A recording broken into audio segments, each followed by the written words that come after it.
The Supreme Court reaffirmed that so-called hate speech in the United States is indeed protected free speech.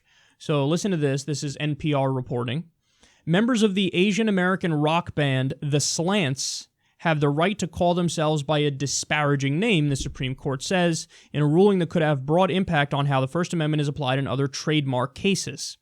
The Slants frontman, Simon Tam, filed a lawsuit after the U.S. Patent and Trademark Office kept the band from registering its name and rejected its appeal, citing the Lanham Act, which prohibits any trademark that could disparage or bring in contempt or disrepute any persons living or dead, as the court states.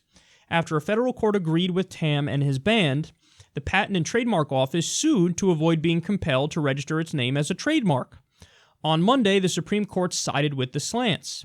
Quote, the disparagement clause violates the First Amendment's free speech clause, Justice Samuel Alito wrote in his opinion for the court.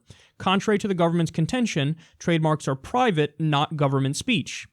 The band has said it wanted to reclaim what is often seen as a slur. Okay, so we actually briefly touched on this story a while back when I think it first got to the Supreme Court. We did a little segment on it. This is the follow-up segment. The Slants did win, and yeah, I agree with the Supreme Court. I think they made the right decision, because if you allow the trademark office to say, that's offensive, I'm not going to give you the trademark, well, what do you do about the fact that something could be offensive to anybody? Like, what I find offensive is not the same thing that they find offensive. What a fundamentalist Christian finds offensive is not the same thing as what a secular liberal finds offensive. So, you know, you can, anything with the name atheist in it, if you try to trademark atheist something, right?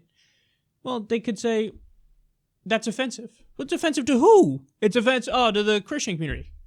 And should everybody have to walk on eggshells around everybody else and, you know, bite your tongue or not get the name you want or whatever it might be because you might offend somebody? No, something is offensive to virtually everybody. You can find somebody offended by anything. You know, you could stretch it as far as whatever, an institute that researches cancer and they need to trademark a name that has cancer in it, and somebody goes, you shouldn't be able to trademark that because it has the word cancer in it, and cancer is offensive. My family members died of cancer. And again, under this logic of, well, they can reject it because it's offensive, who can tell that person no? You can't just tell them, no, that's, you know, you're not offended by that. No, but what if they are offended by that? Should that person's, feelings override what somebody else wants to do? So should anybody's personal offense, do you have a right to have your personal offense override what other people want to name things, their free speech? The answer is no. Yes, it is a violation of the First Amendment. I totally agree with that. Now, the downside is there might be some, genuinely, generally across the board offensive things that are trademarked now. But I don't know, that's kind of the price you pay for freedom. It's like, okay, well, I believe in the freedom for people to put in their body what they want to put in their body. So does that mean some people are going to drink alcohol and then get alcohol poisoning and die? Yes, that is going to fucking happen. There are going to be some people who drink alcohol to the point where they die. Does that mean we should ban it for everybody else? No. Are some people going to have a genuinely offensive name for one thing or another thing? Yeah. But does that mean we should take away, the right of people to name things that are not offensive to most people, but some might find it offensive and they want to name it that? Should we give people the right to take away that name? No, I don't think so. So, I think the Supreme Court is right on this one. But what's interesting in this case specifically is that, like, their argument is, okay, like, you say it's offensive, and we agree that it's offensive, but we're trying to reclaim it. Because that's the same thing to an extent that happened with the N-word, where, the black community took it from Nigger and old Southern white racists using it as a disparaging term against them.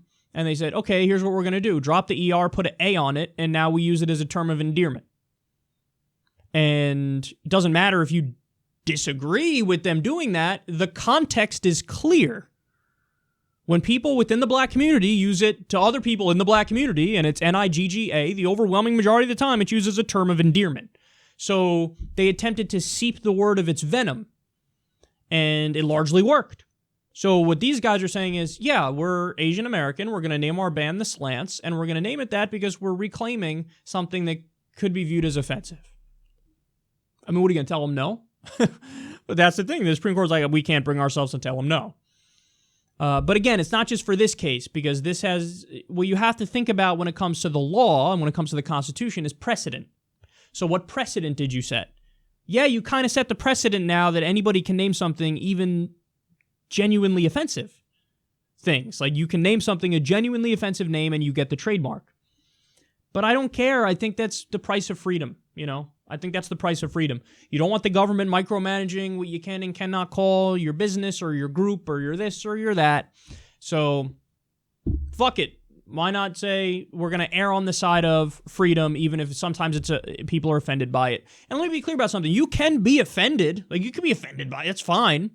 But just know that your offense doesn't rise to the level of, well, now I will stop you from doing that. Because then you're the douchebag. So, yeah, I agree with the Supreme Court. I think this was the right decision. And in the U.S., there is a tradition, keep it real, of hate speech. Not saying this particular case is hate speech, but yes, hate speech being legally protected free speech. And I think that's the right thing, man. I do. You're allowed to be an asshole. You're allowed to be a bigot. You're allowed to be a douchebag. You just are. And that's not an offense that should get you in jail or anything like that. And the only time, you know, things are illegal when it comes to words are like direct threats of violence, basically. And I think that's the proper standard.